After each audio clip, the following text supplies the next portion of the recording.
All right, my friends, we got a big show today and some very significant graduations, impressive graduations. The higher you get, the harder it becomes, my friends. So, what I'm going to do is I'm going to start at the top. And we did the under 1,000. We don't have a full 27, but we do have a pretty big show today. And I want to start at the top because sometimes I reach the end of the show and I'm exhausted and I don't have the energy or sometimes time to give these later graduations, the higher graduations, the time they're due. These are the hardest. No, nothing saying about the lower graduations. Just, the higher you get, the more competitive it becomes. So let's read Timpa here. It took me some time to pass the 2,000 mark, but it's finally done. The biggest impact of the training program is annotating my own games. For 20 years, the score sheets always ended up in the garbage bin. And now I spent hours working on them. I'm in the training program from day one, and it has become so much more than just a training program. The dojo has become my second chess club. P. Santan has become a training buddy. We mostly help and motivate each other with tournaments and go over each other's games. The Lichess Blitzliga and Thorbittles and Life Can Be So Nice are weekly guilty pleasure, and the community sessions with Falk are always intense, though I haven't been able to join them often. Thank you, Sensei, for building and supporting this community. Jesse, can you take a look at the game against Jerion Franzen? I don't come even close to understanding what went wrong there. Okay, this is beautiful. Hi, Abdul. So let's check this out. By the way, let me just say, for somebody to pass the 2,000 mark, that's a big deal. That's a big deal, man. And so for USCF, that's like 2,100, and, Lichess, that's 3 million. Chess.com, like, 23. I don't know. We'll see, actually. Okay, so let's take a look. OTB, 25 years. Oh, this is really good, man. Dojo 1.0, and I remember Timpa's been around for a while. So here we go. And now, somebody who's close to 2,000 did not get much of a FIDE boost, but he might be one of the first people to benefit from the FIDE boost, i.e. the people right below him have gained some points. And so maybe he's going to be the first beneficiary, even though he didn't get any real points when it happened. So, as you can see, Chess.com Rapid a little lower. Definitely he should be using the FIDE. As you get higher, that's what you should be using. And has done some of these tactics tests. Great. This one, definitely we want to see more. Kind of cool that the checkmate tests align pretty closely with his rating. So this is great. Let's go look clubs. Belgian, okay. And you can see, my friends, this is what it takes. When you get a little up there, it's going to take you 400 hours. 400 hours. By the way, just something about the training program. The higher you get in general, the more hours it's going to take to get a dojo point. So, for example, you can play, if you're at 1,000 and you play a classic rated game, it could take an hour. And you're going to get a point for that. So you get playing OTB, longer games, just by their very nature, they're going to go 4 hours plus. This tournament I played in, average game was 5 hours long, So that's why this, you can see he's got 2 hours for every point, basically. A little bit more than 2 hours. Okay, so let's take a look at this game. This is really cool. And we're going to look for a guy named Franzen. There he is. Pop. And we're going to first, actually, let's just check. We'll mark this as reviewed. And then we'll check the time used. And I'll just highlight the time used before we go to the game. So, first of all, this is such a cool thing that we have at the dojo. And if you were watching any of the under 1,000 shows, you will notice there that in those cohorts, they don't take their time. So something I want you to really see about this graph, if you were in a lower cohort, you could say to yourself, oh, oh, if I wanted to be at Timpa's level, I would need to think, right? Sounds obvious, but I can tell you the time graphs look different when you start going up the ladder. If anything, the higher rated players, if they have a problem, it's being too slow, often on their intuitive moves, right? Okay, so let's get into it. We're going to look now at the board and the pieces, the board of the pieces, and Timpa's notes. So Timpa is black, Timpatas. This is all pretty standard stuff. And you're right, this A4 move, it's theory. I always thought it was a little bit weird, like because you're conceding the B4 square. And he says, this move is not in my book. Okay. Now, obviously, knight C3, it can't be a bad move, right? It can't be a bad move. So, I don't know. I don't enjoy, I'll leave it that way. I don't enjoy White's position here that much because he gave the B4 square. Now, let's just say it's totally logical for him to play A4. If the main line would go knight C3, B5, bishop B3, and, the party goes on. Yeah. So you play bishop E7, and then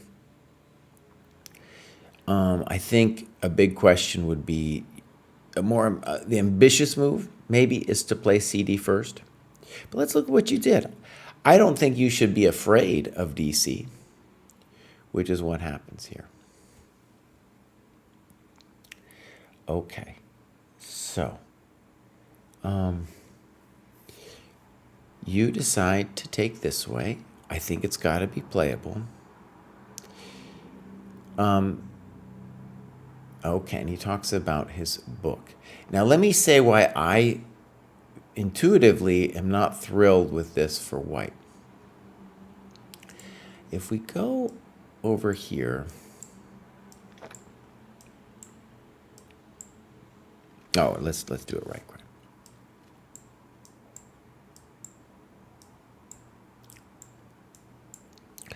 This is kind of a famous position. I played this a bunch as White. And we're going to get an interesting endgame. But what I want us to appreciate is in the endgame Black is going to get here, this square is going to be very useful for us. Because remember, there these pawns, the pawn is on A4. In this position, for example, in this one, what generally happens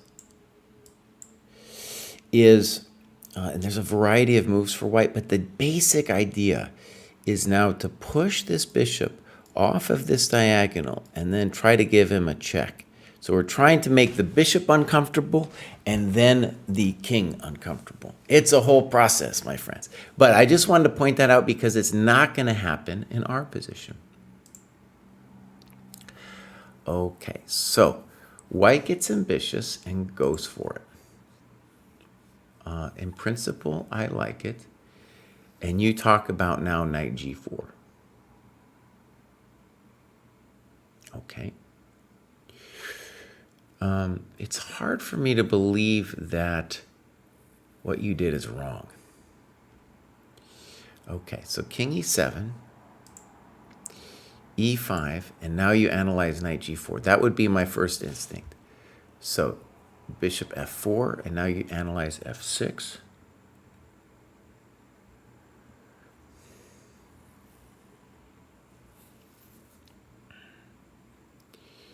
Just looking at some stuff here.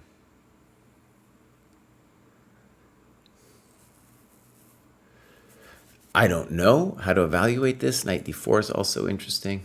F6. Interesting move.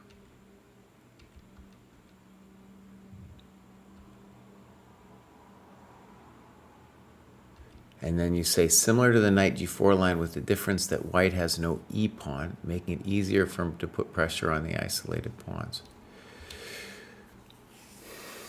Now, personally,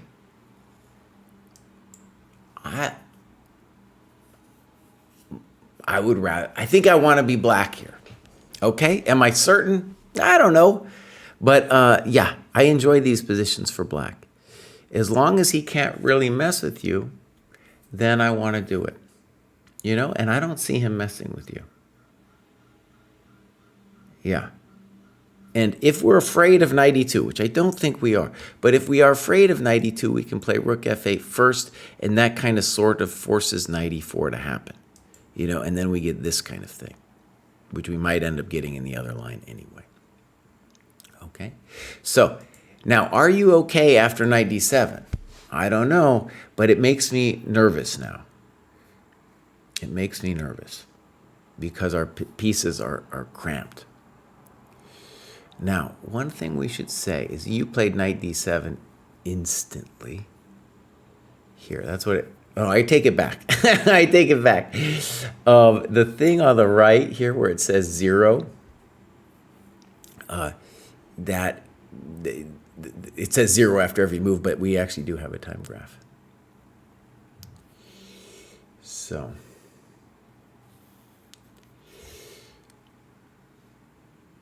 So, all right, knight d7, they give you a check.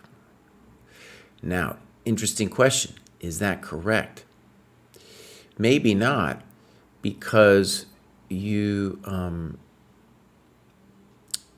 because f6 might, especially if you have a later knight e5, it might actually be to your benefit. So my instinct as white would be to play either knight e4 first, or bishop f4 to claim that you are on such a lockdown here that you're going to have to play f6 anyway. You're going to have to do it anyway. So I don't like this one. Good move. It's only move. And now there. And you're right. I underestimated the strength of this move a lot. Black can prevent knight e4, and white has always pressure on the f6 pawn. Pushing the f pawn forward doesn't help black either. It leaves a lot of weak squares. Okay. And now you're going to play king f7, intending bishop e7. And let's say what I think the bummer was, is that, and you write this, good variation. And we're toast, right? Okay, so that's... noteworthy or whatever you want to call it. All right, let's take a moment.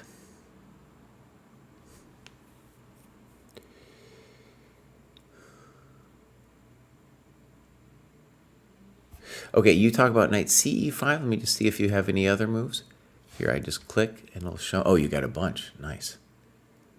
Oh, he did some good analysis. So there's knight ce5. We got rook g8. And then you talk about rook e1 and knight e4. Rook g8 definitely is a candidate move. Great analysis, by the way. This is a really good analysis. You talk about rook f8.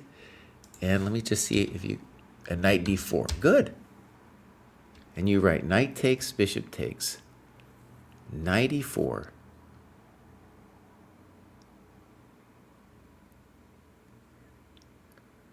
Now... this one, I don't know. I'm not sure about this. Now, bishop b2 certainly is one move that you can play.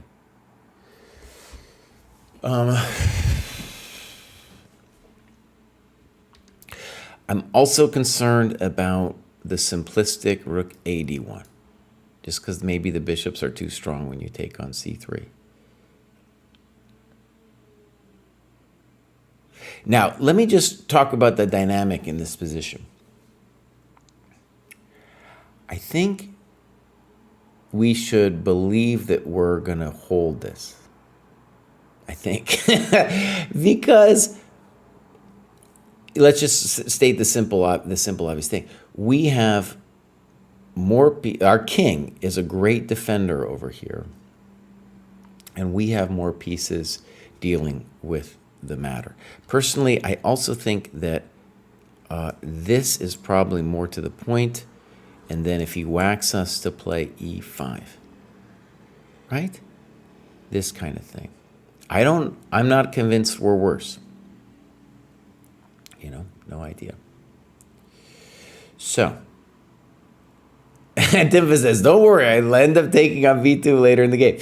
Okay. So, by the way, this is a very human move, king f7. And knight d4. Now, you're right, I intended to play bishop e7, but in the end I decided it was too passive. I feel like when you play king f7, that's your intention, though, to play bishop e7. Bishop g3, maybe. I don't know, it's not that impressive. And then you talk about knight b6. I thought maybe your idea would be your old friend over here. Maybe the old friend. And the idea is pretty basic. Like, we are claiming that the two bishops and the glorious king will hold the position for us, right? We're scrambling in the pocket. Okay, so knight d4 is played. That looks loose to me. But maybe we can do it. So he snips. I'm just going to trust that the other moves weren't good for him. Well, you should look at it, Kraai.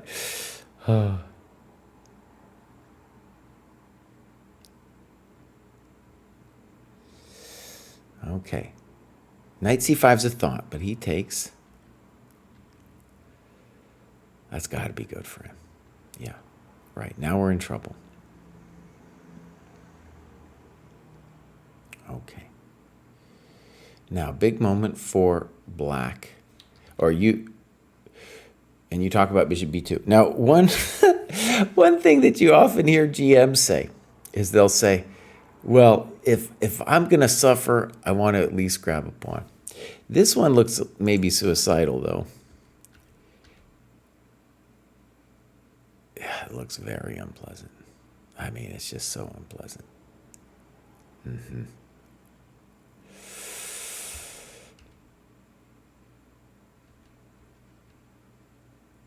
Whew.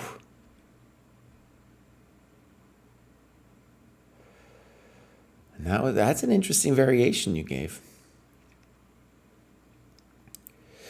One of the things I encourage you to do is to kind of tell us what you felt in the game. So like maybe you just felt that was suicidal.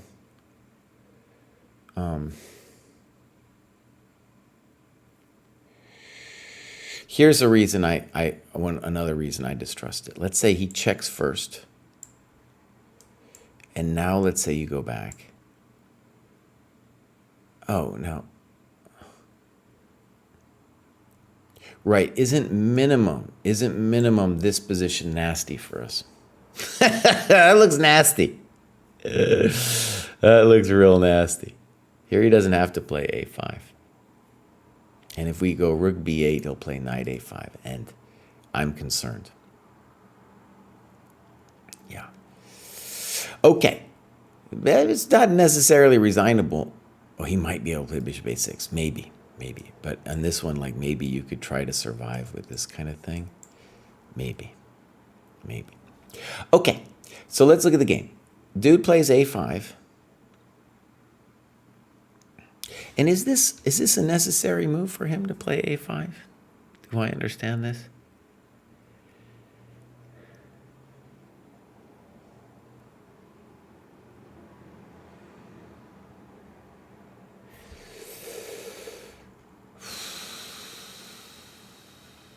That's complicated. All right, let's just believe in him for a second. a5. Rook g8. Played with the intention to activate the rook on g4, but after white's next, the rook looks silly on g8. By the way, earlier you said white was clearly better. And maybe, but he still got to prove something. For example, if I just go king e7, what is he going to do after a5? Like if I was white, one of the reasons I'd be mistrustful of a5 is like, well, what is it exactly that I'm doing? Because black's king is pretty nice, dude. That's a pretty nice king. Yeah.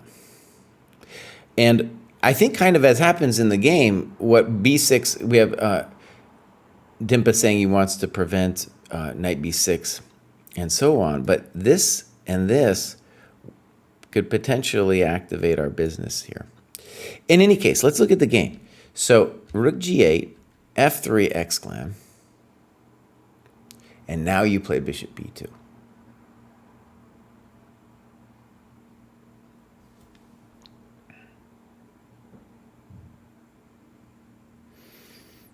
Okay. Taking on b2 after all, more out of desperation and not because I thought I could win a pawn. It is sad to play this move now because I could have played it 2 moves earlier, and black did not make any improvements the past 2 moves. Okay, time out though. Why is it so desperate? You have king e7 as a candidate move. You have rook b8 as a candidate move. You have both b6 and b5 as a candidate move. So, for example, let's say we play b5. I don't know if that's the right move. But if dude does not take it, I don't know, let's say they go back. Then when I take, oh no, this is no longer a problem. That's no longer a thing. And then if you do take, is it really so bad? I don't think so. Yeah, I don't think this is so bad. And remember, there's a problem that white has. White has the problem that if things if he doesn't find a way to hurt you, then your king is controlling key squares and his king is not. Right? Okay, so let's look at the game. Bishop b2, a little frisky. Knight e5. By the way, I think this deserved attention from him because now he has more options when you do your business here, right? Knight e5, and then this looks winning after knight e5. You're saying bishop e5, rook b7, nice move, dude. And honestly, that's what we deserve. That's what we deserve, dude. Oh, no. So now it looks like we're really in trouble. Okay, let's see. The game went on, so let's just see how it went on. And all right, rook b2, knight f3, king f1, knight h4. Good variation, game over. Good. Now, one of the things about this that's interesting is your opponent didn't stop. I think they saw knight f3 and they were like, dude, that's it, and didn't look further. Because once you stare at this a touch, you're like, oh, oh, I lose the a-pawn. The 7th rank is crispy critters. You lose the e-pawn too, boss. It's horrible. Everything's horrible here. So, big mistake, and now maybe you're back in the game. Let's see what happens here. Rook d8. Good. I was really relieved when I played this move, starting to believe again that black can hold the position. Absolutely. Absolutely. And the bishop on g3, kind of a chump, dude. Compared to h4. h4, he was looking at me. All right, so knight c8. And here you play rook c8. Now, I'm a little surprised with rook c8. Why wouldn't... Oh, it's check, excuse me. Come on, Kraai. All right, rook takes. Rook takes. King takes. Rook takes. Rook takes. Or knight takes, excuse me. Yeah, that makes sense. All right, and so now you say this is a small advantage to white. And I might be able to believe that.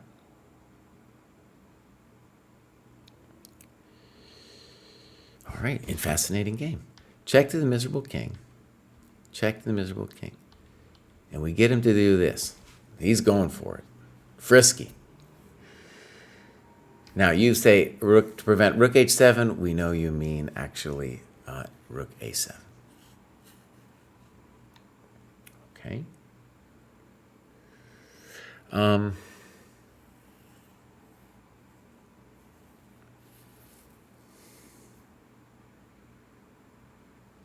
Here's the thing, though, that I'm seeing a problem with this. So this, I don't think this works, though, because he's got this check right here. Bam. Because I was thinking about that, too, but he's got the check intermezzo, and then we start screaming. Okay. So, knight c6.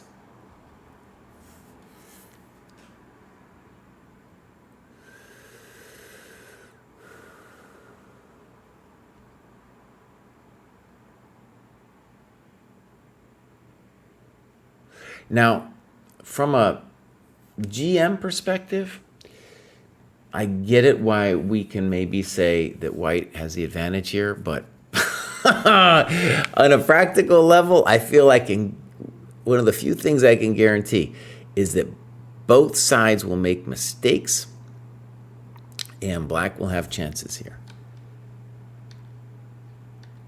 Good. King f2. Rook. Now, why aren't we playing rook d1? Right? Don't we want to play rook d1? Gain a tempo?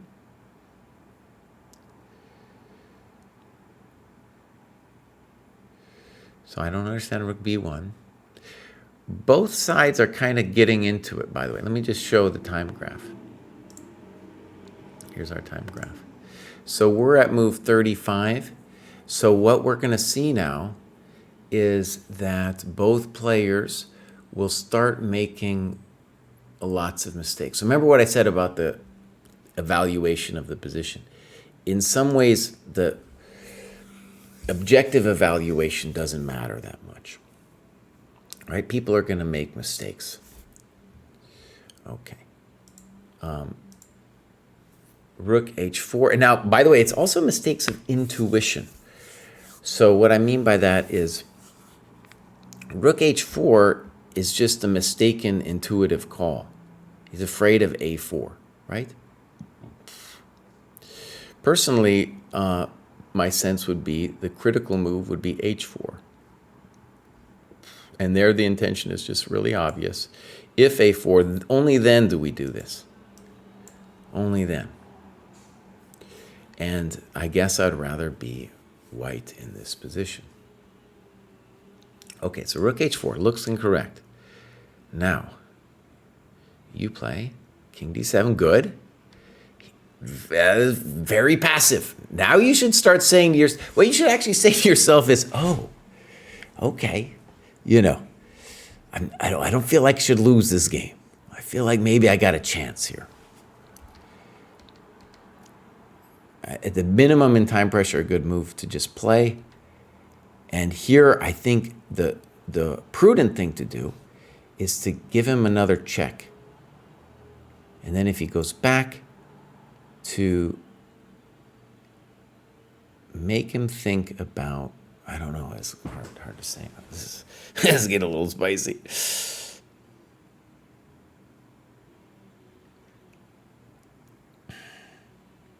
Let me look at it again. Rook b2, rook a4, rook b2, king e3. Right. Slow down. Rook b5. What are we doing? What are we doing? He is not threatening bishop a5 for two more moves. He's got to play g4 and here first. So there's two moves that we should ponder here. Rook b3 is definitely, actually three. So rook b3, king c7, intending here. That's the most violent of our moves. And then also e5, king e6, f5, intending just to get our king closer, little space in the center. Yeah. So rook, in the same way that rook h4 is kind of an intuitive fail, so is rook b5, because there's no need for the rook to move. It's doing something. Taking on a5 would be, well, you know, you don't have any worries after he takes on a5. So let me put it this way. If you have time, then it's on the clock, it's good to calculate this. So we could go king, and definitely in the postmortem for sure, in what we're doing right now. But here we can say this looks dangerous. But then we go deeper and we're like, oh, it's not over. So then, you know, he has to move somewhere, probably there, and then we say, oh shit, Frau Schmidt, right? But then it's not over. Oh my God. I don't even want to calculate it, Bows. Oh no. Oh no, what have we got? He might be able to play bishop c3 at some point. So you guys see what I'm saying? The king c7 is the ballsy one. And it probably doesn't work, but if you have time on the clock, that's what you want to pursue. If you don't have time on the clock, then I think you play e5, h4, king e6, h5, and you got a couple different moves here which should worry white, right? f5 is the obvious one. I don't know. It's tight. It's of course hot.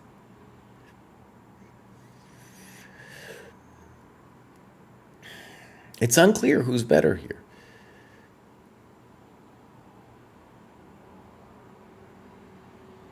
I'm just looking at all kinds of things here. Okay, back to the game. Rook b5, good move. King d6. You talk about e5. Now, I understand why you didn't play e5 because the whole point was for you to do this thing. But now we're in passive, and he should just play g4. Doesn't. Oh, we lose time. Okay, I understand. Okay, we've lost a little time here. We're still doing fine. We're still fine. And then this is a blunder here. Bishop takes b4. That's just a blunder. Thank you very much. Pawns must be pushed. Pawns must be pushed. Rook b3. Rook f4. And now definitely king g7. Okay, so we made a mistake. I still think you should be okay. I'm nervous. Okay, 4. And you played rook b7.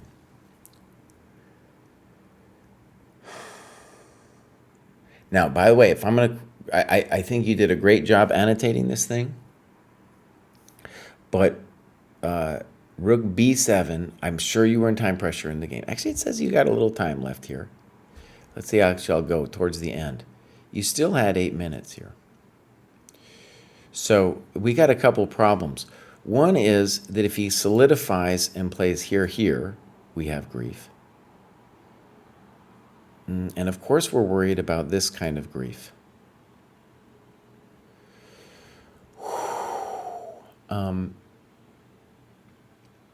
I think our active move here is definitely e5. So this would be the one to spend time on in the analysis. And the main point is we would like to not get shut in. And of course, we want to have our own pass pawn. So this would be a great thing to analyze here. And the issue for white is moving any of these pawns, he's got to be real careful when he does it. You know, like I don't think g6 right now is any good. h6 right now I definitely don't like because of this. And so maybe here, well, also let's just calculate. Rook here. He's just in time, isn't he, if he does this. Now, it's still not over, Grover. It's still not over. We have play here. Oh my God, it's still hot. Okay, I could analyze this thing for hours. But it was a great annotation, and I want to stress that I want to show you guys something else. This is something I've observed in a higher level play.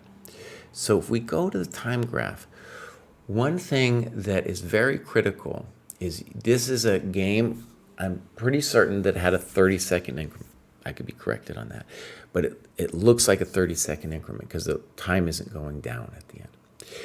What we see from both white and black is that they stopped actually using that increment. And it's a, right, Timpa says 90 plus 30. So you can see there's a whole set of critical moves here between move 35 to the end of the game where white wasn't thinking at all. They weren't thinking really at all. And black wasn't thinking as much as they needed to. Right? So what do we mean? People get nervous about the clock ticking down. Right here. right? Right here. And it's a skill set that can be trained in the dojo training program because we have so many positions where you have 30-second increments, let's say in the endgame positional training. And there, what you do is you learn to live off the increment. It's a skill. It's a skill. And us old timers that grew up without an increment, it's kind of hard. And what happens when you get nervous is you make impulsive decisions. And Timpa's opponent was more guilty of that here than he was, but still could have used more time, especially when once you see that maybe you're toast, then we got to spend more time. And those moves where you lost a lot of tempi were critical. And definitely after white plays bishop takes b4, we have no business losing that position. Okay, so let's go back. That was a great one. And next up, we have Super GM kill set. They probably haven't done anything. Let's just see. They got this going on here. They joined fairly recently. Clubs, no activity, no games. Super GM kill set. Bows. Let's give us some games. Gives us more time for other people. Next up, we have Hugo. I believe Hugo's in the chat. Hugo says, finished 5.5 out of 9 at the F1 Open with a performance rating of 1980. Nice. It gave me the 50 missing points to reach 1800. Next goal is 1900. Tactically, I felt good and even outperformed some of my higher rated opponents in calculations. It definitely helped me to play faster and with higher confidence. Got to keep working on the Bulgar mates and the chessable training. It's clearly paying off. Switching to practice the puzzle on the board really helped me with visualization as well. Thinks he can improve in the middle game. Endgame, he says, most of my recent work has been focused on endgames and it showed. Very good. Openings, I played my first QGD. Really enjoyed it. Move away from the collie. Okay. So, this is good, man. This is great. To wrap up, I'm very happy overall, and the work is paying off. 1900 doesn't feel that far off, as I scored well against 1900 plus opponents. I don't have a tournament planned for a long time, so it's time to focus on fundamental work. Beautiful. All right, here we go. So this is Hugo, who has graduated numerous times. Hugo, tell us something about yourself over here. Has done some tactics tests. Nice. Tactics is above their rating, so that's encouraging. Some more checkmate tests would be good. Clubs. French from of one. And not from, that's just where they played the tournament. And so if we go back one, they did 100, it took them 151 hours to do it. And good macro distribution. Thank you for being here, Tim. So, Hugo, let's get into it. Pop, this is against Maxime. This is game 1 of the F1 Open. We're going to mark it as reviewed. Do we have clocks? We do. Let me show you this. As again, let me just say, when we start dealing with higher rated players, we see they use their time. And this is exemplary from both players here. And you can see at move 40, well, usually you get more time at move 40, but they got more time somehow a little later. I don't know how that happened. In any case, maybe we'll see from the notes. So let's get into it. So Hugo is white. Here we go. Okay.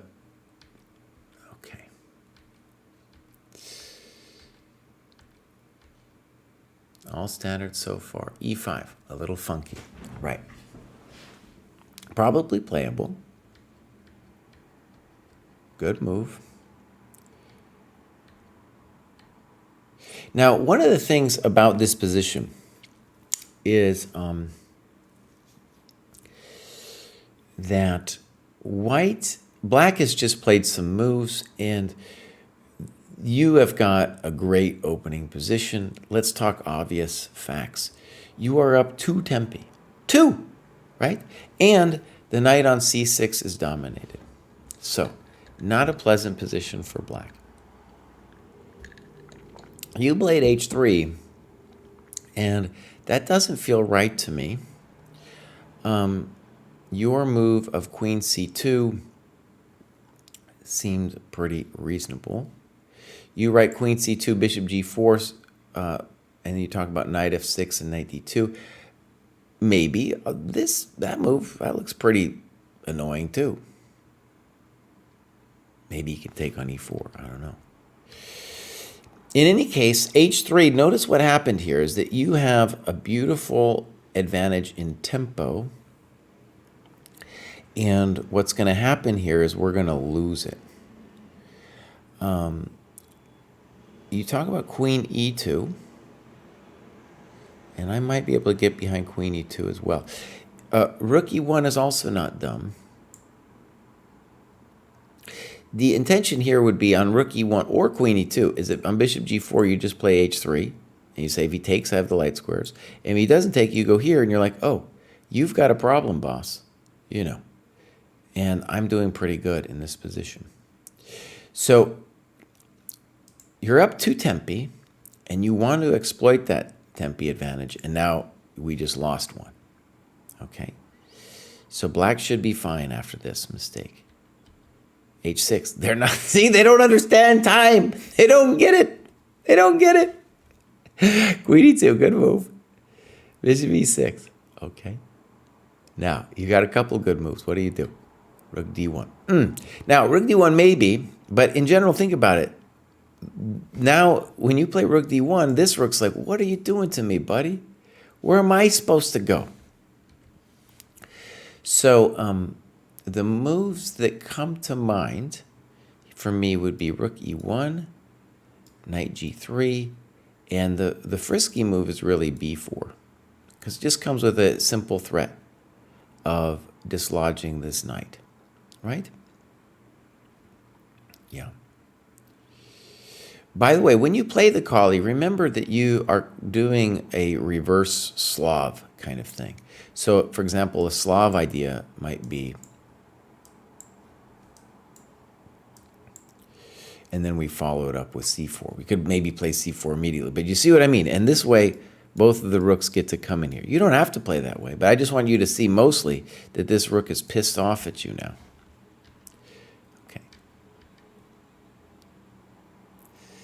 So this is what we can say is that you're slowly sliding, right? You're slowly drifting. Knight d2. Okay. Now they play b6, which I don't like it.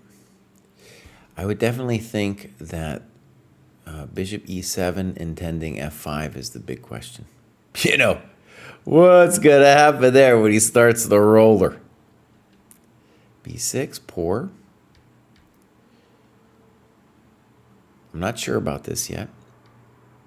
And you play this, and that doesn't look right. And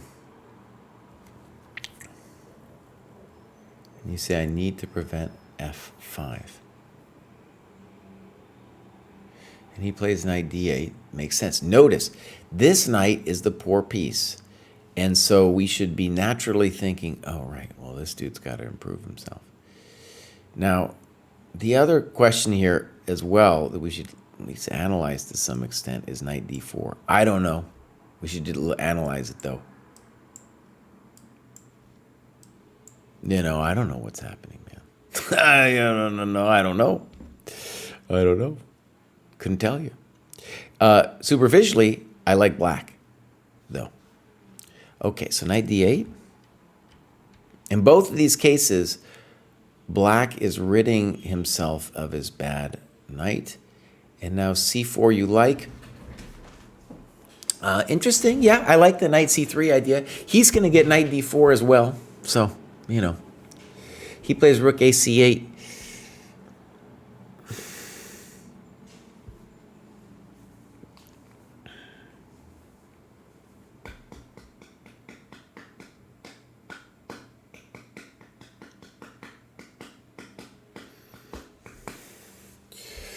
Thank you, Cross Online. Oh, and Hugo says you only get time when someone reaches 0 on the clock. Okay, that's interesting. Okay. So, rook a c8 happens. Boom. b3 happens. Boom. And now rook fe8. And you say, bro, just take the open file. Yeah.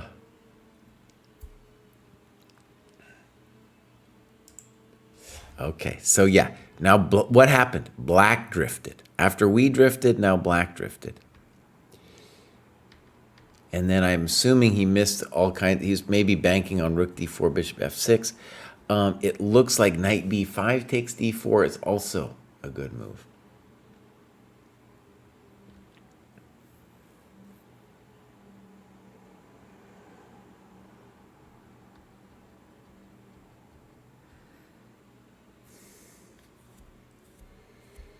This is nice. Yeah, I like this king f1 move.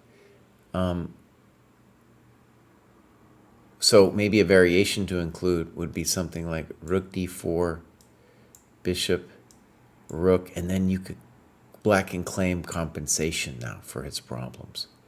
But we do have a strong knight here. So king f1, I love that move, man. That's a really good move. I think he's strategically hosed. One thing that's so nice about this position is his pawns are in dark squares, which are really blocking his bishop.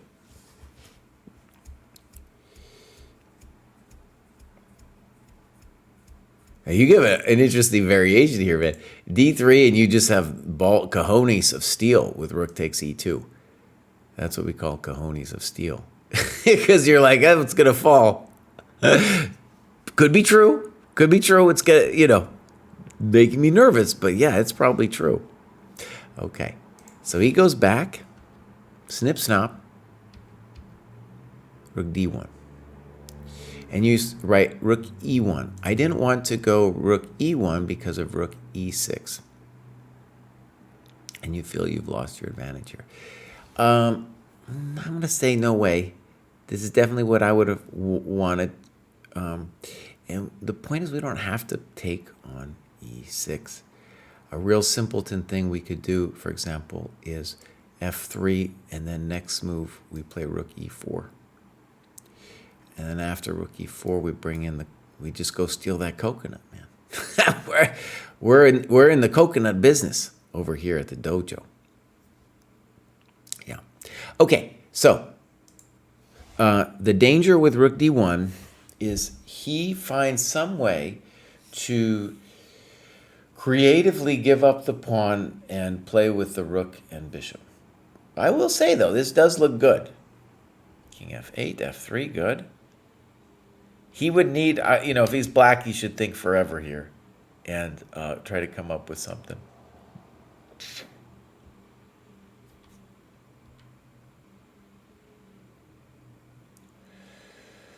Yeah. So both games that we've seen, we're seeing high-level chess, but people not aware of the need to be active in the endgame. Beautiful move. Beautiful move. Simple chess. f5. And so he's immolating his rook. And you write rook e2, almost Zugzwang. Okay. Now, personally, I would be interested in the moves a4 and b4 here to just say I'm killing you. Okay, rook e2, g5, check the visible king, rook e6, g4. That isn't it. I don't know what to say for the guy, though. He's immolated his rook. It's the famous immolation. Thank you very much. Knight e5. Looks good. Bam! Oh, very nice. Very nice, Hugo. And what's so cool about this game is we have a dynamic of knight versus bishop that's been going on forever and a player who was kind of playing for tricks as black, you know, didn't appreciate time, didn't appreciate the pawns in the wrong color, didn't appreciate the passive rook.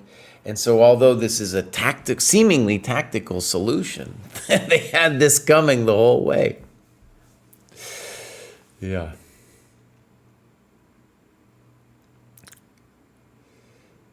Oh, and Hugo, you're probably right about the bishop e5, rook d4. Okay, so that was fantastic, dude.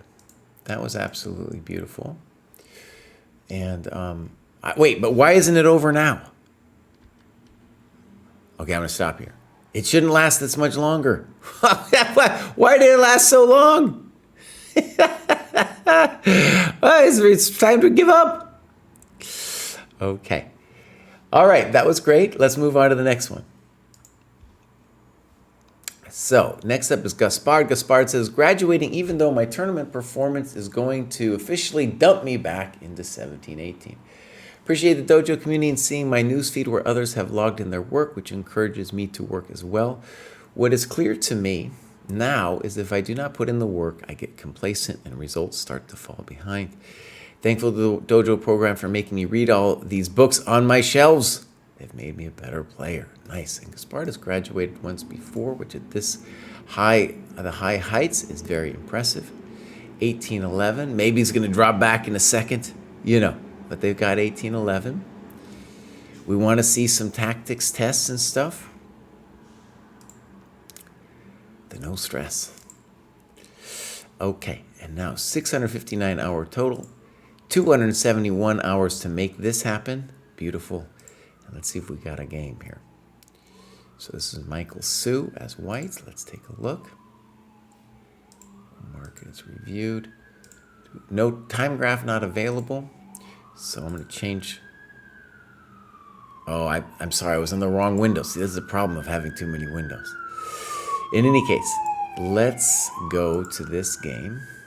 I was so consumed with the last couple games.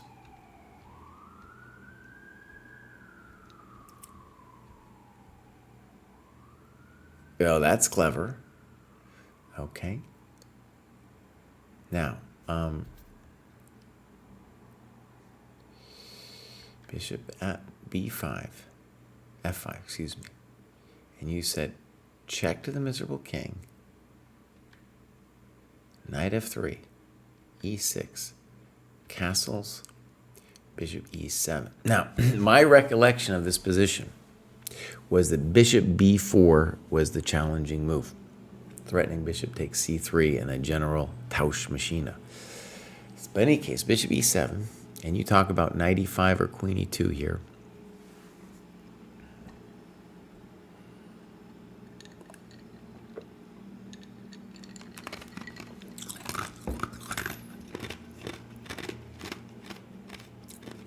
I think queen a4 is also interesting. Okay. Something I want to stress about... Okay, let me just give you guys my spiel, okay? So, last year I came out of a course for under 1,000 players called It's About Time. And now I'm working on this course called Time to Do What? And that is like at a lower level... we see people giving away time, and then the key competitive aspect of our games is going to be, well, what do we do with the time that they give us? Here we've seen also time being lost.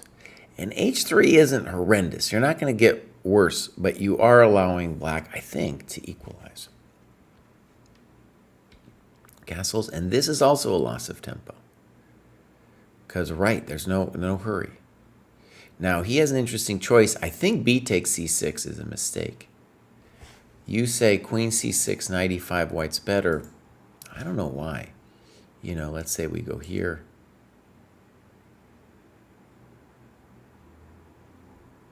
Maybe. Maybe if we wanted to prove it, we would, or maybe queen a6 too. I don't know. It's actually a really interesting variation because I think the challenge for black is, how do we feel about that position? It's kind of a little spicy, right? That's a little spicy. Okay, maybe 95 is an advantage. Now, let me take back some of my words.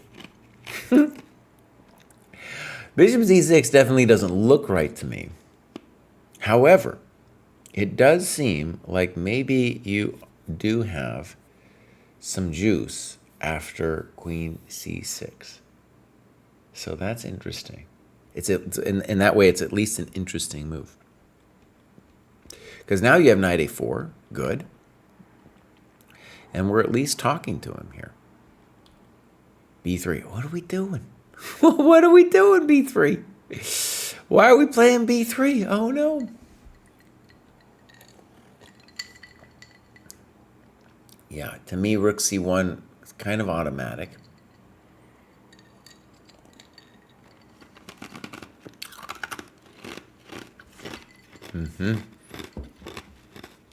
You talk about bishop g5, which I don't really get. This move makes sense to me. Yeah, I think you got a small advantage here. What are we doing? Rook c1 or that move?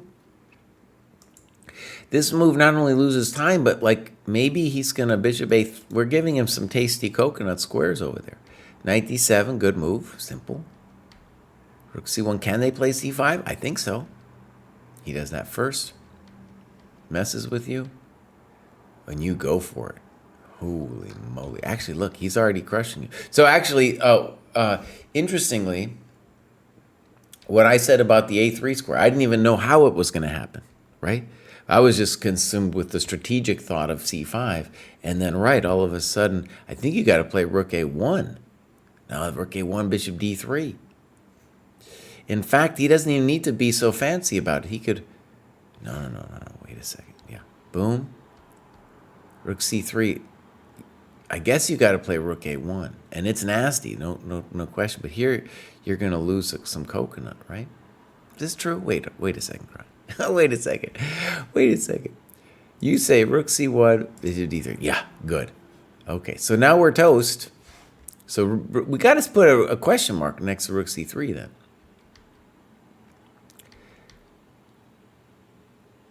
I don't know why this is a big deal. Why not just take here? We up. We up. We up. No, look, if knight f5 will go here. And why? Because we don't want to rehabilitate the knight. And then if they go here, we go bang. Oh, no. So, okay, strange move by black. Very strange move. And now you play f3. Which I guess we're calling force because on rook c1 he has bishop d3.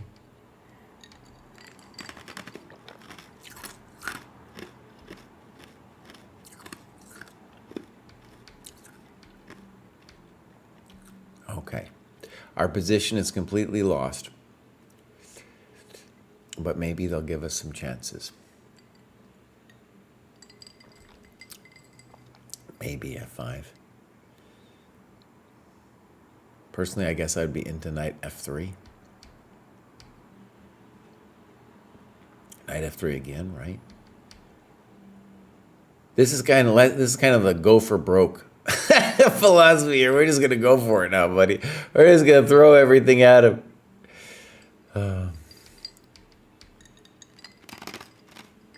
That's kind of weird. Why do you do that?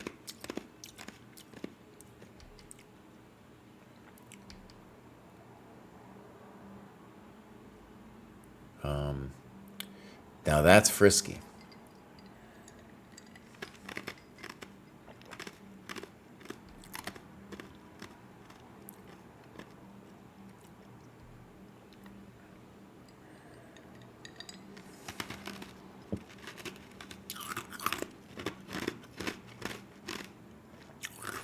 Yeah.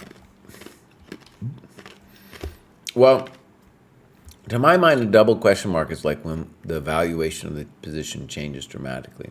And here, unfortunately for us, we're not actually doing anything. So I agree, though, that If we're going to play on, we should play h4, queen g5, h5, something like that. Okay, let's look.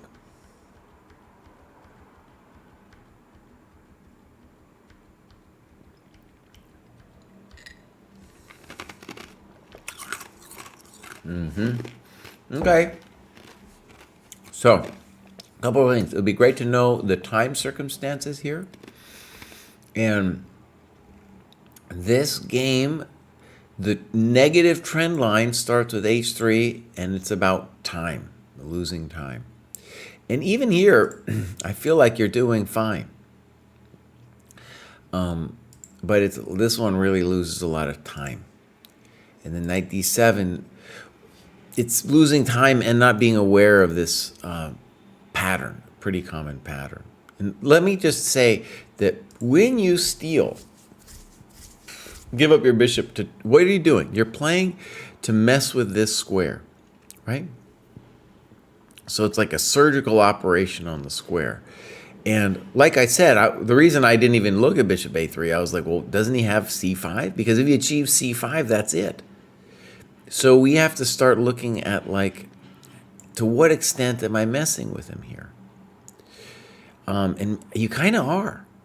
You kind of are. Now, if c5, let's just take for a second. g4 is interesting, by the way. But if we take, I think we definitely say, I feel good about life, right?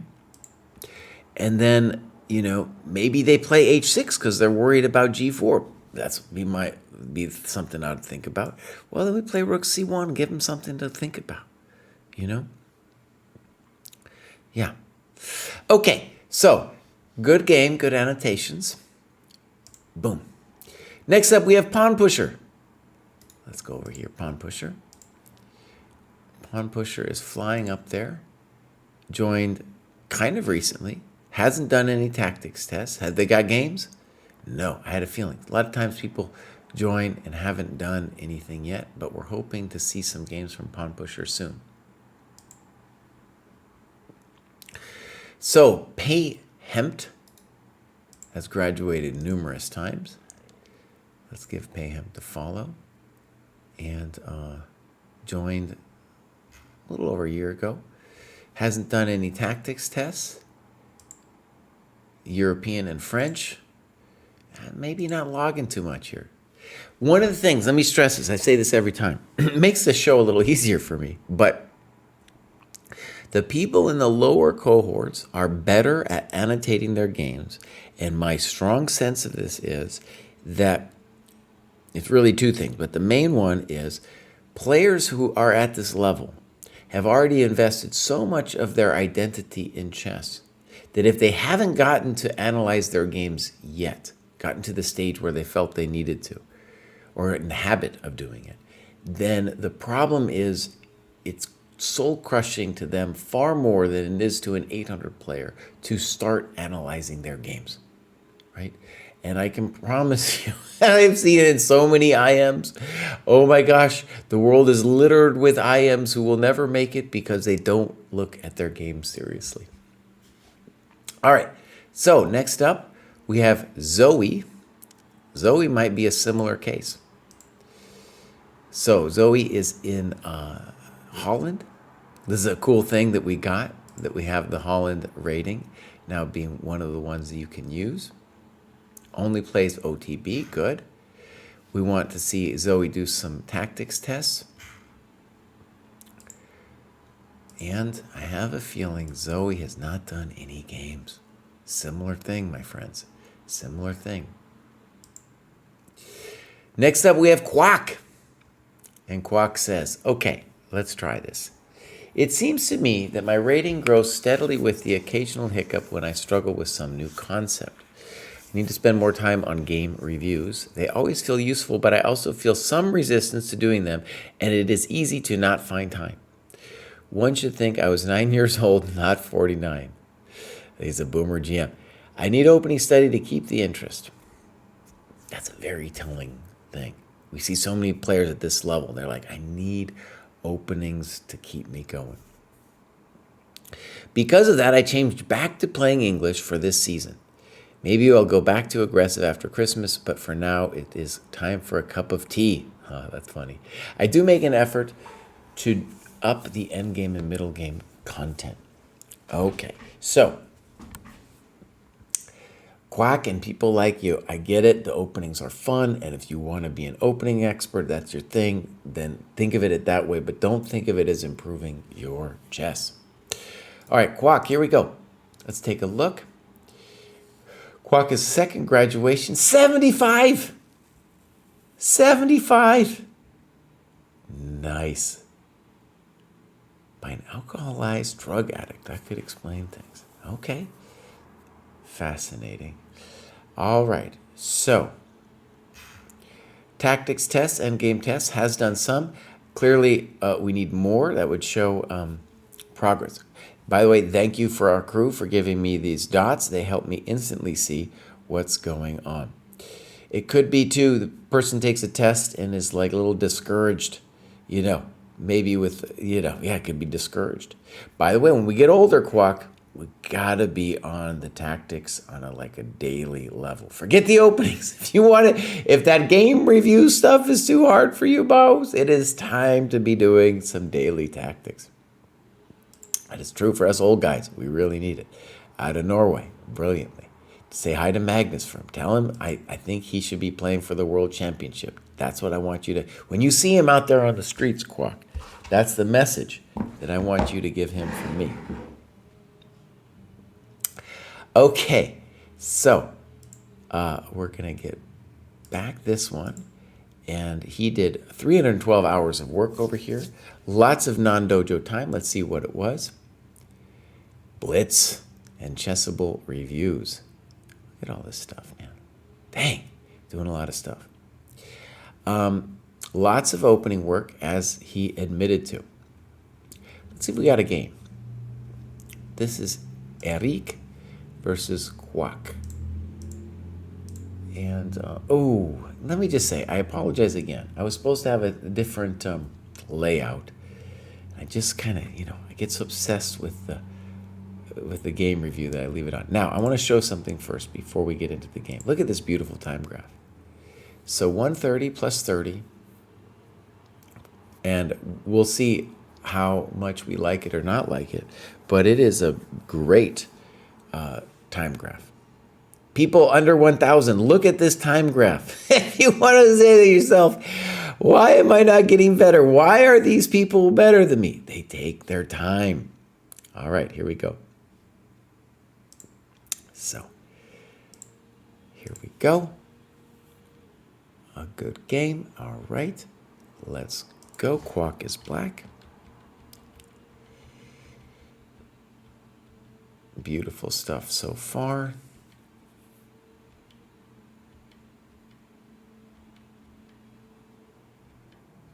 Good. And it's just an interesting position here, as far as I can tell. So, Queen C8 looks weird to me. And you talk about G5. I'm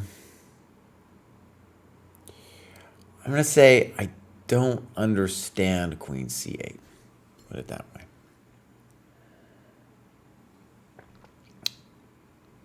Okay. Queen C8, D5 does not look correctamundo to me. White closes center and chases my trickster to greener pastures. Now, what we should really say about this move is that now we are playing a King's Indian structure as black. And this bishop, like in a King's Indian, not great. So, knight e7, a4. Okay. Now, you do something I like a lot. So, in the King's Indian, El standard plan is to play knight h7 or somewhere, and then f5. Now, of course, we can't do that now because of this pin. However, there's more than one way to attack white on the king side. Let's just say the obvious. Our pawns are pointing this way. That's where we're attacking. white is going to try to mess with us on the queen side. So this makes just a lot of intuitive sense to me. Okay, and we should be getting some juice going now. Is it hot? Yeah, it's kind of hot. Now, white's got a lot of questions. What does he do? H3, horrendous. Horrendous. Why is H3 wrong? Because he is making a weakness on our side of the board. With that said, there's some interesting questions about this position for white. One is, can he play knight f1? And a grief that I'm seeing from here is we can play h5 because knight g5, h4. Now, that being said, I would be interested if I was white in this move and this kind of thing. And the thing I'm worried about for black is this business, which is not really meant simply as an attacking, fiasco, though it is maybe turns into attack. It really is a way to shut down black from wailing on us. So this is in principle wrong. Remember, pawn moves on the weaker side are no bueno. Now you played G4, and you talk about C6. I don't understand C6. And I definitely would, the first move I would want to talk about here is knight f4. That's the move that I'd be interested in.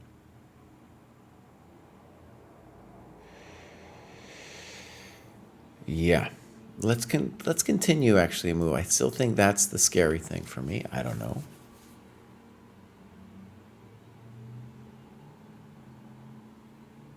And of course, I'm contemplating sacking some business.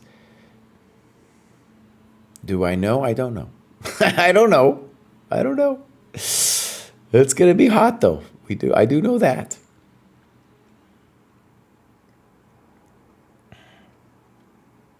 Okay, so G4, snip snap. Like I said, I'm not hugely thrilled. I think they can play AB to mess with us or knight f1. What do? They play knight f1. Here, okay. Bishop h2. Now, I think it would be wise for white to consider knight e3. Because if we take, this pawn dominates our knight. Right? So maybe a loss of time. Then we get this beautiful thing. Knight e3. Okay, now we need a good move. Looks good. Looks reasonable to me. You're right. This deflates the whole operation. Oh, it unfortunately doesn't work. Now, if you don't like it though, what do you want to do? One thing, by the way, too, I'm a little confused about. It's like, well, couldn't he have thrown that in at some point to at least force our queen out of the business?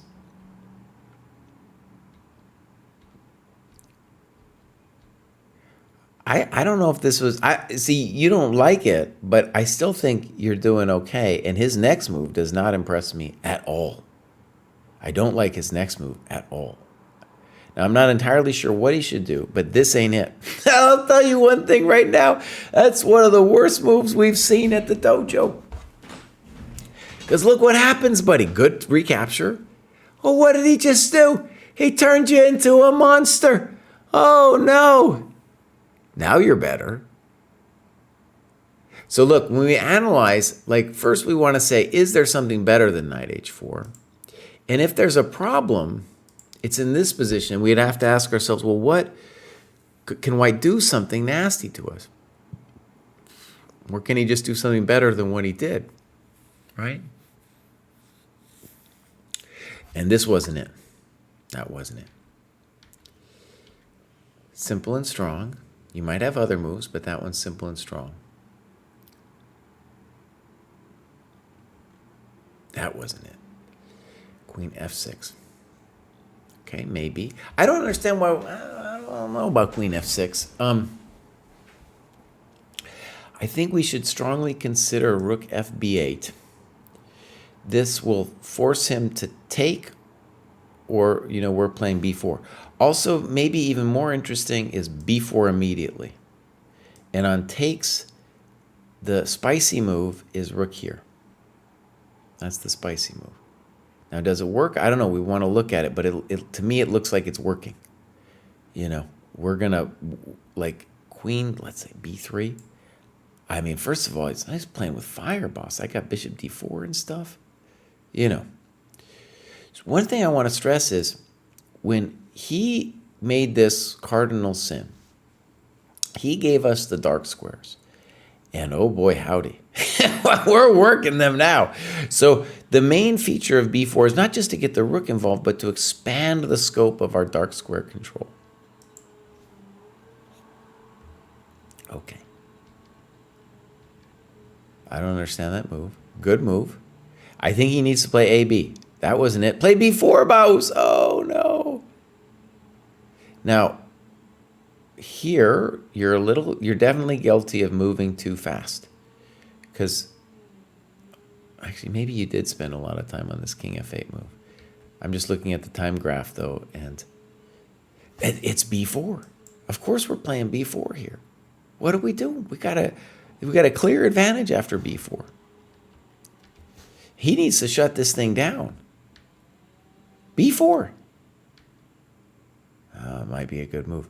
My opponent offered a draw here, and I probably should take it rather than play my next move. I don't know. We have blundered a lot of our juice. However, no draw for you, buddy. Okay, because look, you have control of the dark squares. He's not doing anything. Now you get fancy and play a5.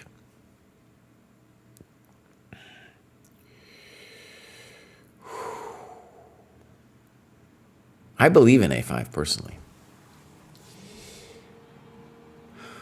And then he writes, this is what happens when you see too many movies, kids.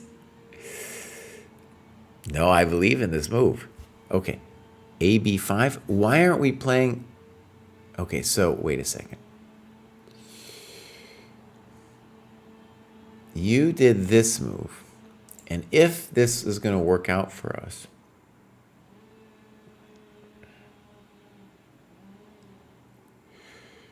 then we want to play rook takes, and I think you were afraid of this move, and then you were maybe afraid of this move. Now, maybe rook a6. We'll talk about that later, but the point is, he either lets us activate our rook on this business, which will be a thing, or he lets us start pushing. And this is dangerous for dude.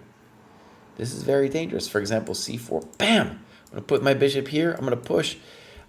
Yeah, he should be a little nervous. He should be a little nervous, buddy. Now, I agree. If you don't have to play a5, you got other moves. But yeah, we play on. So this looks like a clear mistake. And now notice what happened. You stopped annotating your game here. Okay? Who knows what's happening here? This is still very interesting. Rook a2. King d2. And now you play queen h4. I don't know.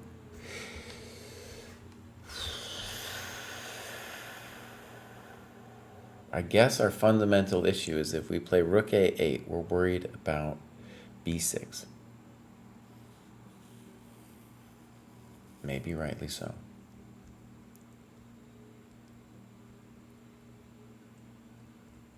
Okay. Now, if that's the case, then we're in trouble. Now, I was wondering about the c4 move. Is this smart? I don't know if this was so smart. So you play queen h1, and at this point, we should consider queen f6, because queen f6 will, now that he's given us this square, we now have this kind of opportunity. Queen h1 is kind of scary. He does this. I don't believe in that. Queen B1. Interesting. Let me tell you Captain Obvious's move. Captain Obvious wants to take here and go here. You still have plenty of time on the clock, by the way. You never dipped below like 12 minutes in this game, Kwok. So this is the same thing. You're terrified of the time pressure, and now you're making impulsive decisions, and that memory of the impulsive decisions is coming through in the analysis because you're like, I'm done analyzing. You know? As we've seen at the higher cohorts, a big problem is people they're stopping their analysis in the end game. I don't know what's happening here. This is terrifying for white. Here, here, here. Check to the miserable king. Here, here. I don't know. I don't know, my friends. All I know is I'm scared. I'm scared. Bishop d4 is maybe stronger because of rook c2, but still, you see what I'm talking about. This is frightening. Queen's in, they're going around there like a pinball machine, right? Also, maybe this move. I don't know. This is horrendously scary. Got to be analyzed. Okay, Kwok, great game. Next up, we have ChessDojo. The program was really helpful for me because it helped me to focus on areas of the game I haven't really paid attention to, such as tactics and game analysis. I've been more organized in the way I study, such as having all my opening preparation on chess tempo for storage and spaced repetition. The new feature added to the material, the tests are amazing. When I feel like testing myself, I just focus for a full hour, almost like a game situation, and it's really accurate at approximating your rating. Thank you very much. We're still working hard. We're going to develop all kinds of tests. Thanks to ChessDojo for helping me move on to the next cohort. Okay, so here we have ChessDojo. And so, White Knights in Wales. Totally cool. So, all right. Has done some of these tests. 2 of them, 17, 16. Does approximate, like he says. And cool. Clubs, definitely the White Knights. UK Dojo. Activity. And now we're going to just see that basically, yeah. 121 hours. There you see the pie graph. Looks great. Games. Vismut. Markets reviewed. Time usage. Uh-oh. Let's look at those. So we'll briefly do a brief shaming, but it's more his opponent that's going to be shamed by this time graph than he is. So here we go. So I believe our guy is black, and this not looking. Or excuse me, our guy is white. Still not enough time. It's a short game. Black though. Didn't do it. Didn't do it black. So here we go. I would be interested if this was an OTB. Maybe he'll tell us. All right, little frisky. That's frisky.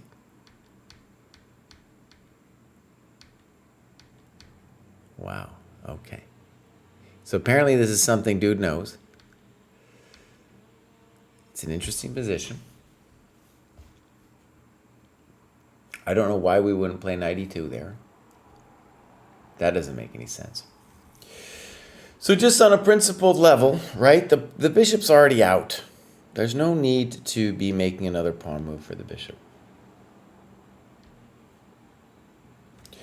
What's right? Castles is correct. Good. Queen d7. Does he really want a castle?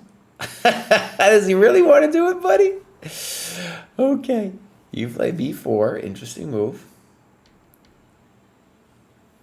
Castles.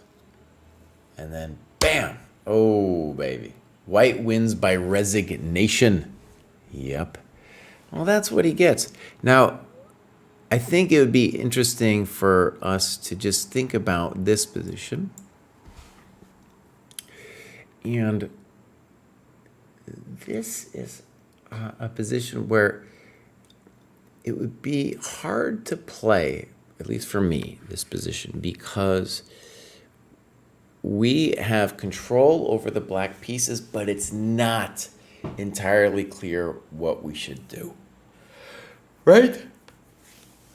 Yeah, so this would be an interesting position to analyze, I think. Black just simply did not think in this game, got crushed. You know, I hope you told him welcome to the dojo when you played e5. You know, buddy, hey, you're going to play me and not even think about your moves, buddy? Whack, whack. Okay. So, Doozer says, haven't been with the dojo very long, but I'm definitely appreciating having a sense of structure and intentionality to my learning. Okay, here we go. And knows, I don't think, oh, I keep doing this wrong, by the way. I keep not showing the full thing, which I apologize to. We don't have 10 because we did the under 1000s yesterday. So just turned 40. Oh, I'm sorry to hear, bud. Sorry to hear about that. Canadian, looking good. 1470, flying up there. Has done all of the checkmate tests and the tactics tests, so that's good to see. Tactics tests are surprisingly little low. So maybe that's something that might be a potential issue. We'll see if that's reflected in the games. Clubs, Canada and CFC, very nice. Okay, now, this is what we're looking at. That looks good. Let's just click middle games and strategies. Nice. Okay, I like this a lot. Okay, games. We got a bunch. Doozer against opponent. No CFC rating, none of that stuff.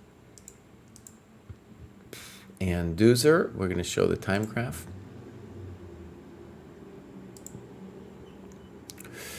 If we might yell at Doozer. We might yell at Doozer in a little bit. We'll see.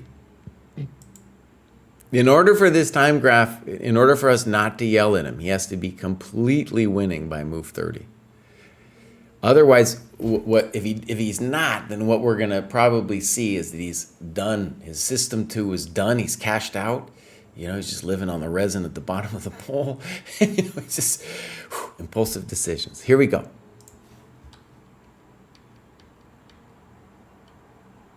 Okay. So far, we're playing reasonable moves. Okay, interesting. I like 92 a lot. Not that we're worried about the double pawns. He just was a bad piece, so we're moving it. I was expecting c4 here, but okay. And you play an interesting move here with knight c1. That's definitely an interesting move. Okay. Do I like it? I don't know. I don't know. I definitely think c4, though. Isn't that an annoying move? I think that's an annoying move because he doesn't want to take it. And we are threatening c5. Okay, so knight c1, knight e3, bishop e7. Okay, expected. Rook c1. Well, I just want to say, you know, you're playing an interesting strategic game here. So I appreciate that. He takes, and you don't like it, and you should tell us what he should do instead then. Personally, I think it's probably okay. And now black should strongly consider the moves g5 and f6. You play f6 probably first. You know, play this move, play f6, dominate these knights, and black should be fine. This doesn't make any sense to me, rook f8. Knight e5. Because g5 is such a hassle, I would rather play h4 here. Now he should play f6 or g5. And he's going for it now. Okay. Notice, why did this happen? because you weren't sensitive to this G5 thing being an issue, right? And I think part of it was you felt A, that queen takes B3 was like a bad thing, and B, you weren't seeing that the moves F6 and G5 are going to take away the squares from your knights. Rook S8 is definitely weird. He missed his chance.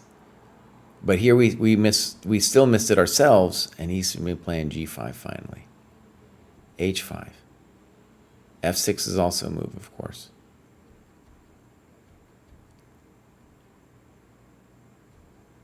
Now Rook C7. Okay. F4, interesting. I don't know about F4. I was thinking here maybe your intention was C4.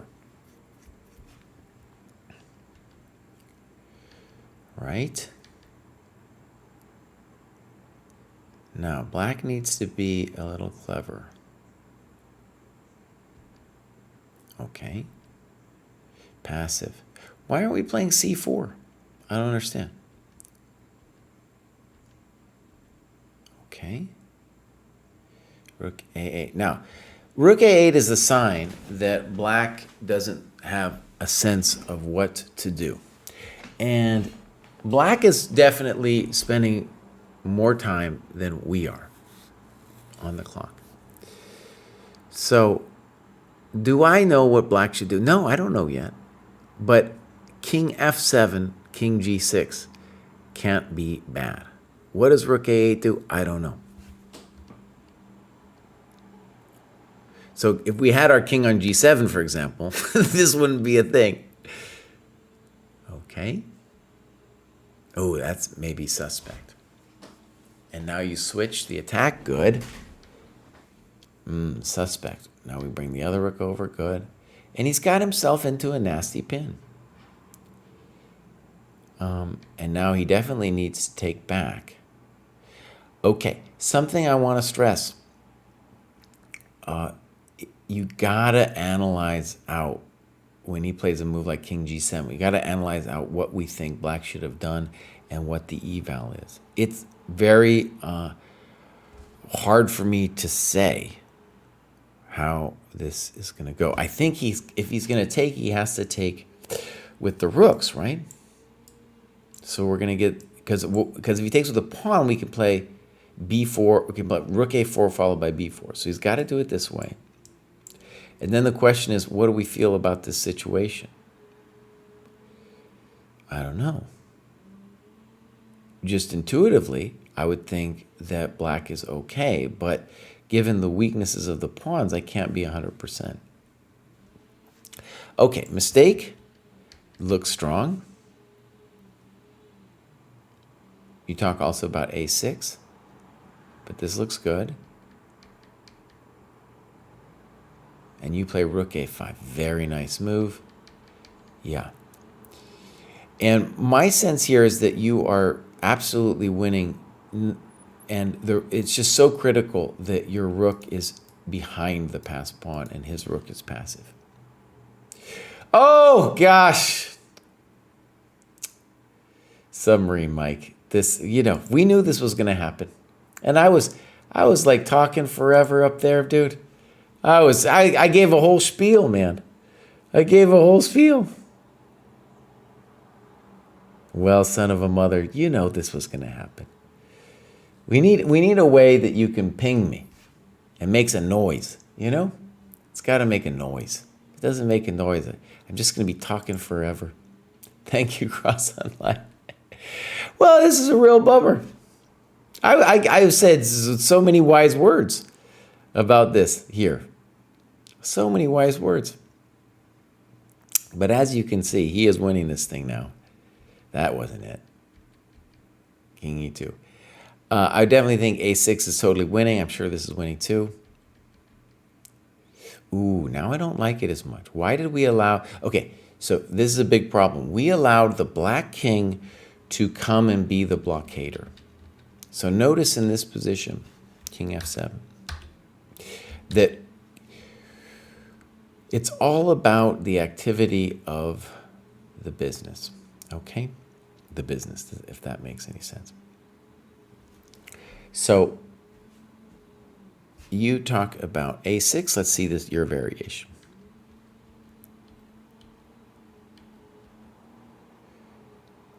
And now you say king b7, but clearly c takes b is the big question mark, right?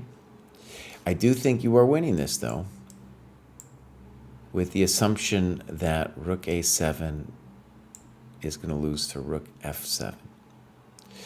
Still, maybe we got to look at this, and then we got to look at this. And it's still a little hot. Still a little hot, because rook f5, you know, what's going to happen here?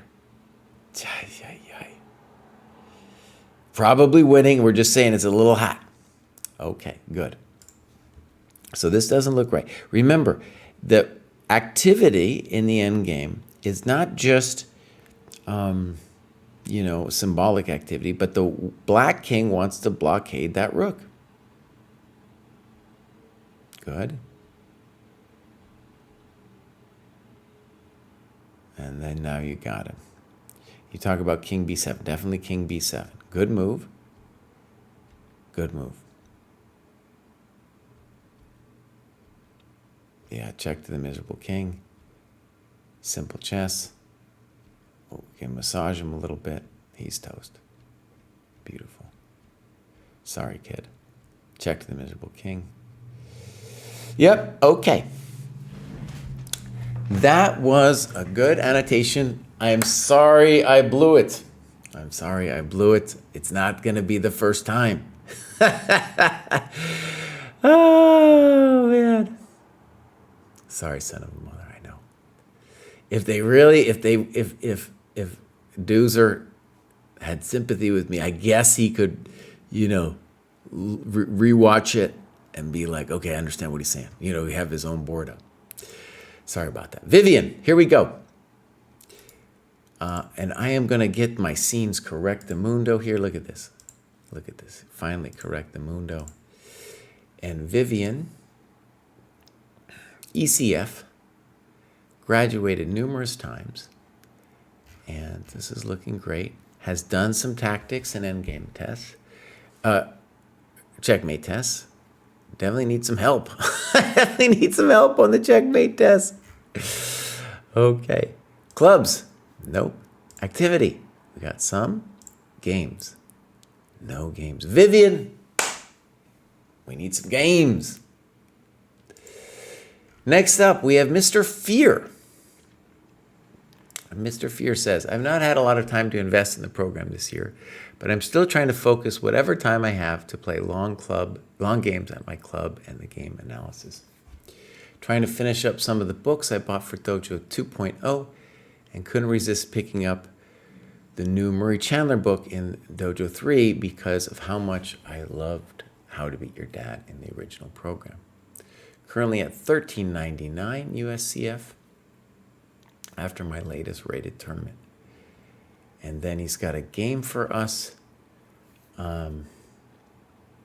So I assume that's in his list of games, but you know what? Can we do this? Is this a copy and paste opportunity? Let's just see here. Does it work? It does. First, before we do that, let's click on Mr. Fear. Here we got him. And we want some tactics and checkmate tests. Clubs, New York City, beautiful. Activity, looking very good. Not logging the time, but I understand. Otherwise, this is a very nice chart. It seems like Mr. Fear is also like ready. If he's $13.99, he's going to be pretty close to the next graduation. And then here we got his game. Now, Kraai is not going to forget. He's not going to forget. And what are we going to do? We're going to go over here. Mark it as reviewed. And then here, this is how I always blow it. Because I give a speech about the time graph, and then I forget to change the scene. So, players seem to not have used their full as much time as they should.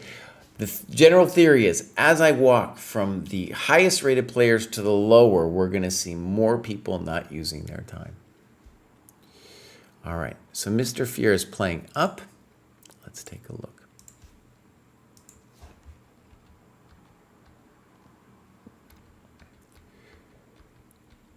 Fine, fine. B3. D4 is the more traditional move. D4, okay. Knight E4. Okay. And you played Queen C2 here. Normally, by the way, CD would be the normal move. Knight E4 is frisky because, well, we got to wonder, is D5 a thing now? To me, it looks like D5 would concern me in any case as black, because the bishop looks like it's getting shut down on the long diagonal. You also considered knight d2, but I don't think that is great. I like d5. Looks like white's a little bit better there. Snip, snop. Your queen c2, by the way, just fully fine. And now, boom. And actually, I have a confession to make. I am creating a course now called Time to Do What, and it's based on our games in the dojo, first of all, where people give away time. So in this case, bishop f6 is a loss of time, and when people give you loss of time, that is when we get tactical opportunities. And bam, there we go. There's our tactical opportunities. You might say to yourself, the strategy and the tactics are not interrelated. They're different things. You could say this is just a tactic. No, the tactic happens because dude is giving us time. Very good. Very good. Very good. Poor. Now, if you're black, you are technically lost, but d5 is definitely to white's advantage because we want to trade the center pawns off and activate our rooks. Our whole success or failure is going to depend on activating the rooks. So bishop e7 is more tenacious. Queen b2. Maybe. Why did you just play cd? Yeah, it's game. And maybe you see ed queen f5. Do you need to see queen f5 though necessarily? No. You just want to open, even if you missed queen f5. Okay, boom. He's just helping us open the position. Oh, terrible move. Now, simple chess. Thank you very much. That isn't it. We definitely want to trade rooks. That isn't it. Oh, that looks mean. This is just cruel. Yeah, there we go. Well, that's what they get. That's what they get. Okay, so good job, Mr. Fury. And you are featured in this Chessable course. Who knows when it'll come out? But we have several dojo members being featured in this course. All right, next up we have Aritra. I removed a basic flaw in my game, which is to move pawns in middle game. I think I am better now. Okay, interesting. Let's see what that means. I'm going to follow. And software engineer, chess player by passion. Nice. 1355. We want some tactics tests done. Clubs. Okay, interesting. Yeah, we got some people playing some nice games against each other. And then some nice work happened here. Let's see if we got a game or two. We got one. And being better at chess is saying some stuff in the comments. We'll take a quick look at the time graph. There it is. So black did a big thing. We'll have to look at what that was. We'll have to look at what that was. Okay. So.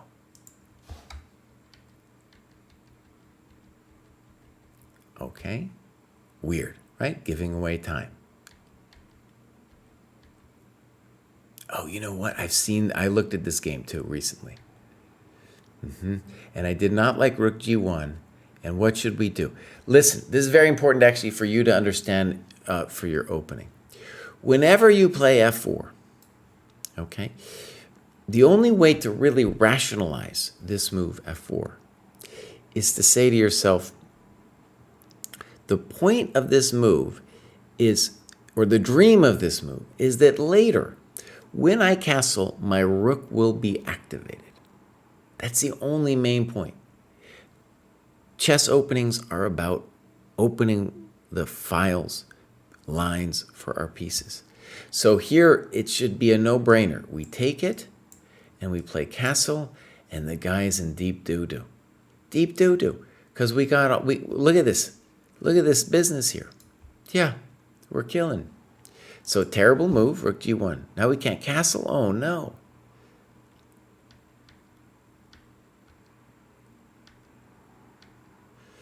So they did this. This is a blunder, bishop f3, because they thought that bishop f4 was coming. Okay? What should they be doing instead? They should be developing their pieces. Good move. I like that.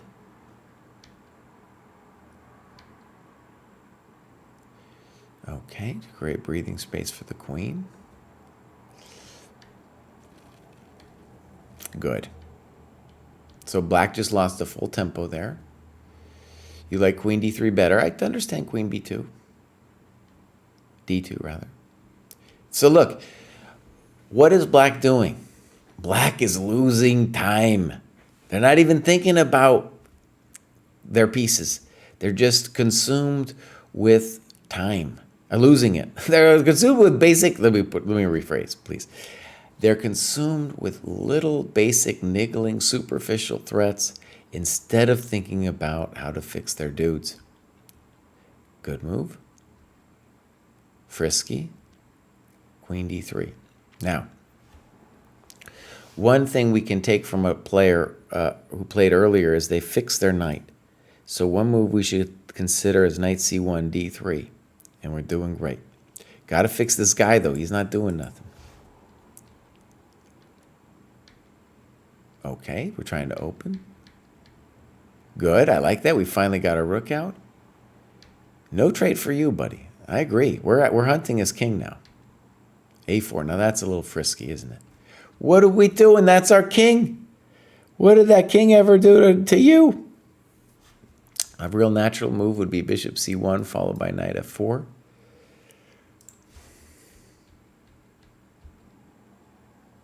I don't know. Oh, I don't like this at all. Okay, now the game has become unclear.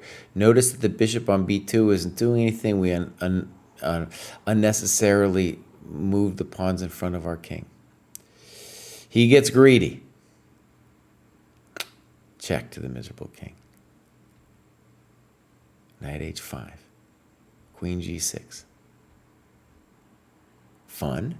The minimum fun.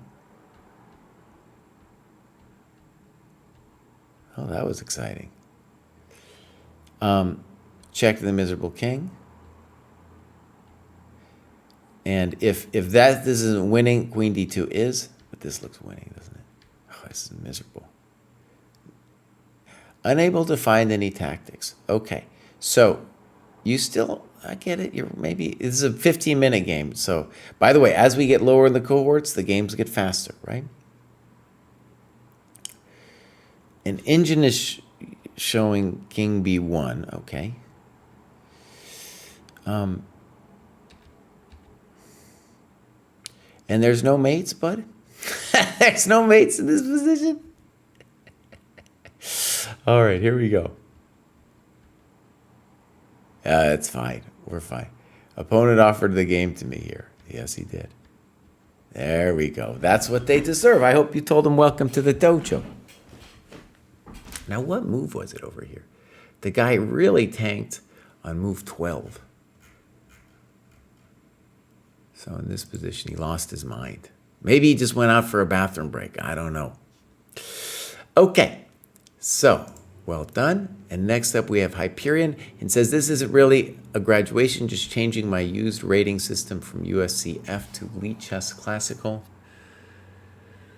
Should I take that as an excuse to not look at it? I'm running low on time. I don't know. Here's Hyperion. We're going to give Hyperion a follow. And there we have 1335. USCF is low. We need the tactics test. So, okay. What should we do, guys? Should we say this is legit? Clubs, New England, activity. He's doing the work. All right, let's give Senhouse a chance here. I still keep refusing to fix the business, but we're back on to Senhouse's game here.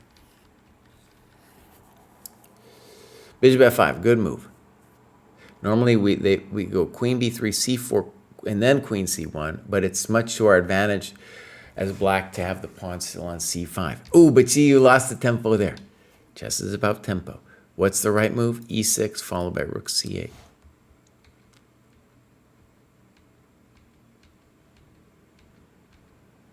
Okay. All right. Poor move. Okay. White could dream about a little bit of at least a plan here with rook e1 followed by bishop d1 and if need be bishop c2. This doesn't do anything. He's just trying to trade everything off. This is frisky because you're allowing rook ae1 with an e4. White has no idea what they're doing. So time is important, you know, at all phases of the game. And you basically decided with bishop g6, you're like, I'd rather get a slightly funky position rather than trading.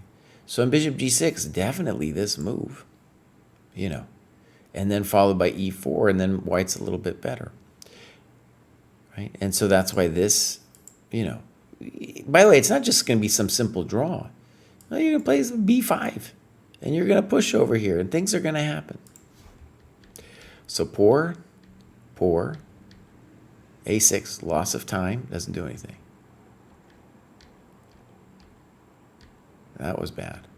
Oh, he just hung his queen. So, time control unknown, loss of the queen. That's how the game is decided.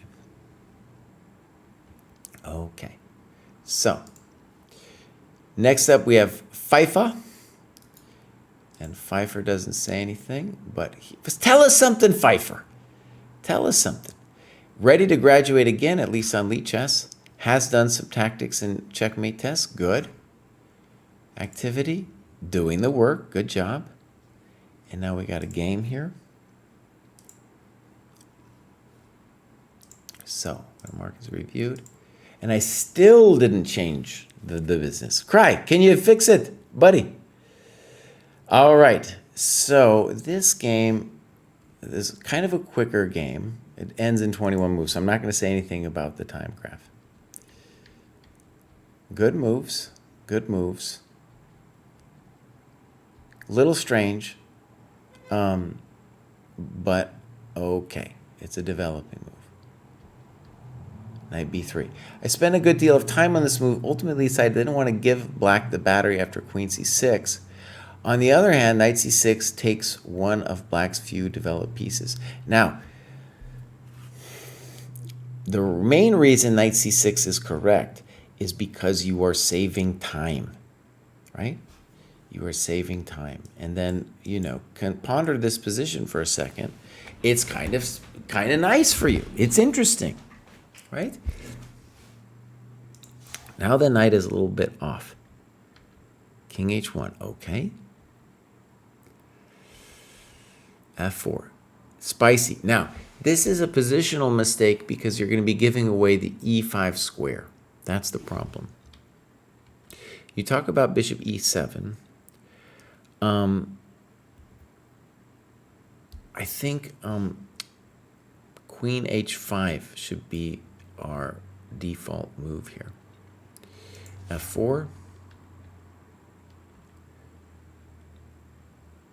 Strong play by black, and so notice now we have a real strategic problem. Castles would have been fine too, but this just highlights our problem that he's going to put the knight on e5, and then all of our business is going to be bad.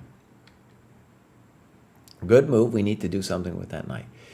In fact, maybe knight it wasn't ce5, but just here, this would have prevented all of the business with knight c5 stuff. Good move. Well, that's frisky. I'm going to go ahead and take it back. Knight g6 was genius. That's just scaring me to death. It's scaring me to death. Bishop a8. And you lost your mind, rook f7. Black has really strategically dominated you at this point, though. It's got to be said. You know? Look at that knight. Oh, man, oh, man. So, by the way, this is partly me to blame because Pfeiffer is playing the aggressive repertoire. And when you play the aggressive repertoire, you really need to be aware that, you know, one mistake and it can be all over. And we lost bishop g5. It's unclear that it needs to be there, first of all. And it got you kind of in trouble. But then it was the loss of tempo, especially with knight b3, that hurt you. So remember, in this position, you have this very fun and interesting attacking structure. And the candidate moves here are f4, bishop e3, king h1. Okay? You can play f4 because bishop c5 is not the end of the world. All right, well done. And Kraai is going to finally fix this business over. He's going to go over here. He's probably going to forget to fix it back, but you know, that's who he is. We have Kay Kunish, and he says, loving the dojo so far. It's amazing how much of a difference playing longer time controls, thank you very much, and annotating the games afterwards makes. This is our last of the day. We're going to follow Kay Kunish. Joined fairly recently. There's our tactics business right there. We need to see more of the tests. Clubs, activity. Lots of work getting done.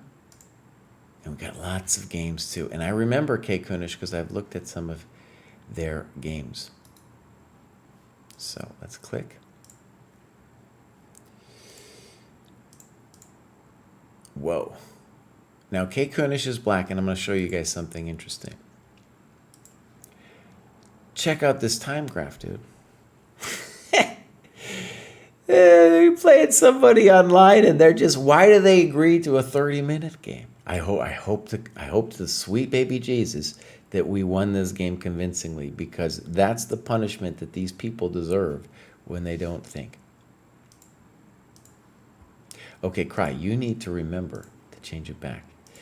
You will be punished by the Chess Dojo community if you do not.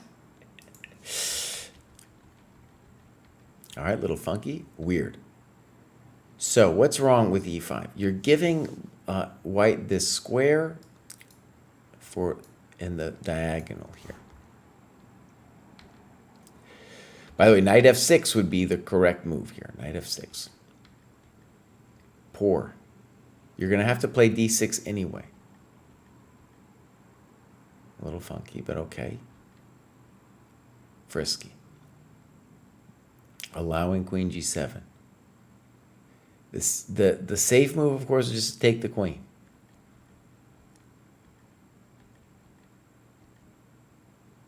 Now this is fun. Okay. Queen h4 looks far more logical. Well, you got to say thank you after that. But I see what you're saying is you're saying queen h4, rook g4, and you're still on top of things, and that's true. It's even worse, though, the way it goes. Well, maybe. Yeah, I think it's even worse the way it goes down.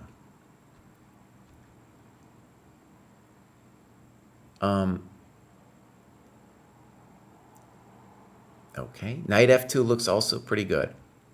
King e2 looks weird. Why not king d1? Check the miserable king. Poor move. Okay, so you kind of fix his pieces when you do this, right? So always tell us what you think you should have done, and the default here should definitely be d5. Holy moly.